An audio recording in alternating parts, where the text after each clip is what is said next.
Hi, how would you put wireless Apple CarPlay or Android Auto into a car that never had it, is never likely to have it, like the Fisker Ocean, Tesla, etc.? Well, you can have a separate screen, maybe mount it on a convenient place in the dashboard. So on the Fisker Ocean, this sort of place, and this sort of device, which is a separate screen that builds in Apple CarPlay wirelessly and outputs the audio via a Bluetooth connection or a more direct connection to your car's hi-fi sound system for quite a reasonable price. So here's this one, made by EONON. Let's open up and see what we get.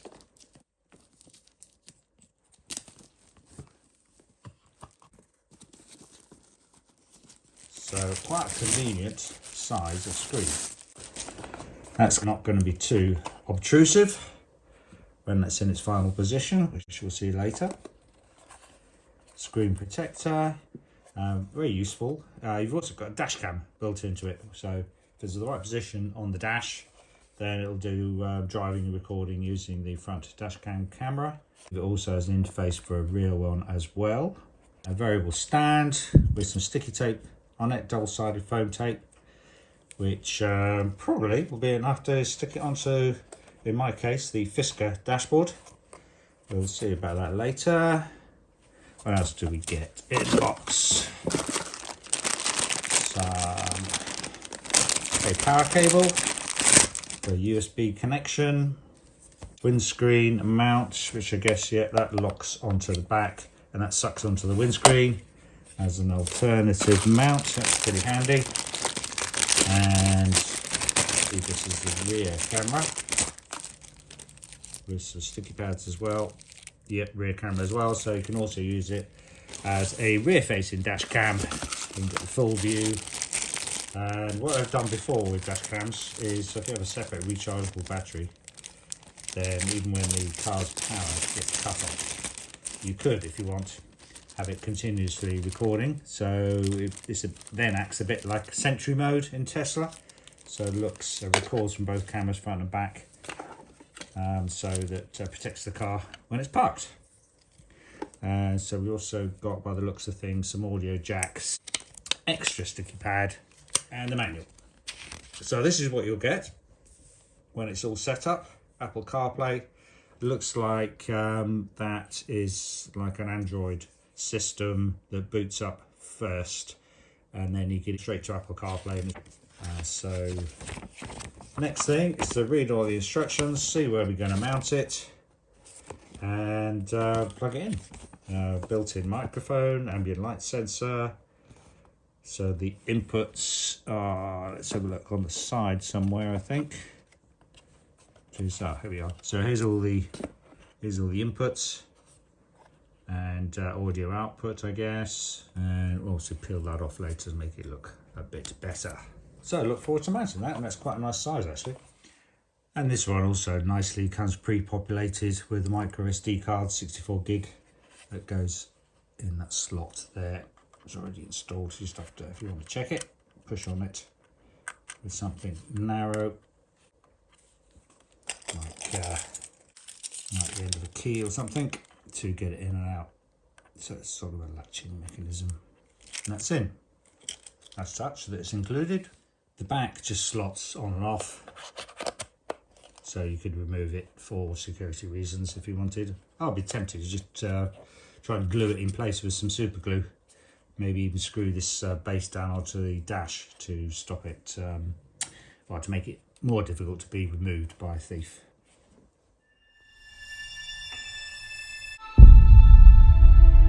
Before I put it in the car, just touch on the installation instructions in the user manual. A couple of things. There's wiring for the backup camera, so I guess the camera comes on automatically when you're in reverse.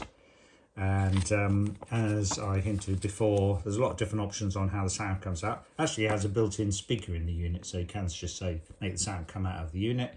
Bluetooth audio, if your car's got Bluetooth, then the unit would connect to your car via Bluetooth audio. If it hasn't, if it's an old style, say a classic car or something, you probably have a radio with FM radio reception, so you can make this unit produce its sound on a radio channel that you just tune into. Alternatively, it's actually got a hardwired cable output to the auxiliary output. Oh, the other point of interest is quite a high resolution front camera, 4K resolution, which is not bad actually. And yeah, that is fairly short and fairly basic, but hopefully that's all we need. So next, there's a trial fit positioning of the unit in the car. That, I think, for my personal choice, I think is the best. Got maximum visibility of the screen without the steering wheel blocking too much. Did think you could have it above that screen. It will sit there, blocks a little bit of the view, a little bit more. But the main thing is you can't really see it because of the steering wheel. You could also have it right over there by the windscreen. And there's a little dip on this car, the Fisker Ocean. But it's a little bit further away to reach to activate it. So I think for me, that is a reasonable compromise. And then we have to connect and pair to the phone for CarPlay. So select CarPlay. So then we need to go into the phone settings, and as it shows on the screen, go onto Bluetooth, connect to the device, and hopefully CarPlay will then be working. So then we need to set up the audio output.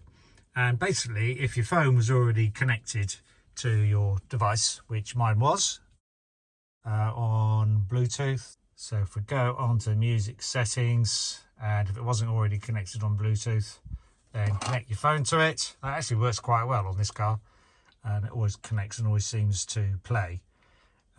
So that's actually playing. And once that is done, then basically just the original phone to car system Bluetooth.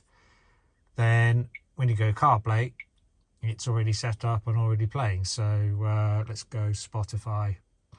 Just turn the volume up, and then we'll see it's all completely controllable, which is rather nice. And even the volume buttons on the steering wheel actually control it as well. So that is working really, really well. That's quite nice. The other really rather nice thing about this particular unit is you don't have to press the on. There's an on button on the top there, but basically that's just the screen. So it just turns the screen off. So if you don't want distraction while you're driving, then you can turn that off. But we go back to the units, the box's operating system. You see this little red dot here, which means that it's actually recording all of the time. So even though it's off, you'll see that. Let's wave in front of the lens over here. Turn it back on again. Go to playback. No, we need to disconnect CarPlay. Okay. Just temporarily on my phone, turn off Bluetooth, put it in airplane mode, and we can go playback. Recording stopped, so it was already previously recording. So every minute, this is the date and the time. So every minute it records a video. That's the one did just a minute ago or so. You see there's my hand waving over it, even though the display was off. So that is pretty useful. How do we power the unit? So we've got a USB-C connection here. What comes with it is a cable and adapter to plug into 12 volts, what they call a cigarette lighter socket, which this car doesn't have.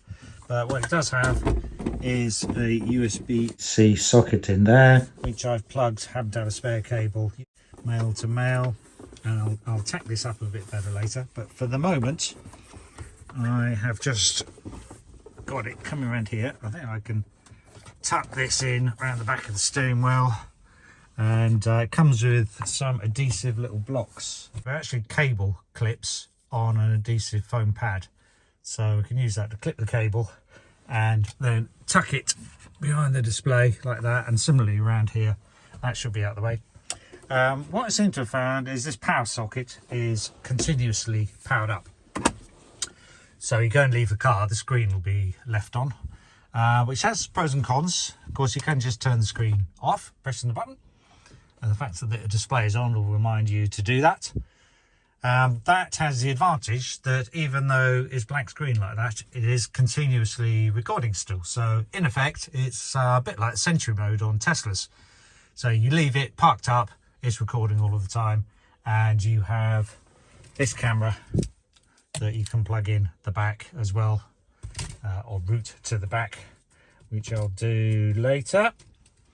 So front and back will be recording any damage that might occur to your car, which is pretty good.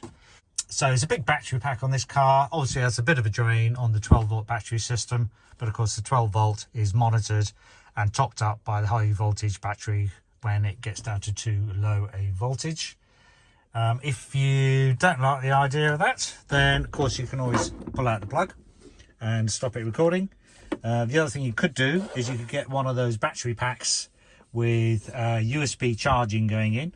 So you could charge the battery pack from the USB 2 and plug this cable into a USB 2 output on the battery pack, so that you could just pull out the plug to your battery pack to stop it taking any power out of the car, but you could still have your recording camera going just relying on the battery pack. That's an option. Probably won't do that, but yeah, I've done that before on other cars. So back to the unit. So Wi-Fi video mode is for connecting your phone to the device to look at all of the dashcam video files that it's connected. It has its own app, and you connect to this box via its own Wi-Fi signal, and then you can look at all the different videos and organize them as shown here. So that's pretty good, pretty useful, works quite well. Anything else? Brightness control.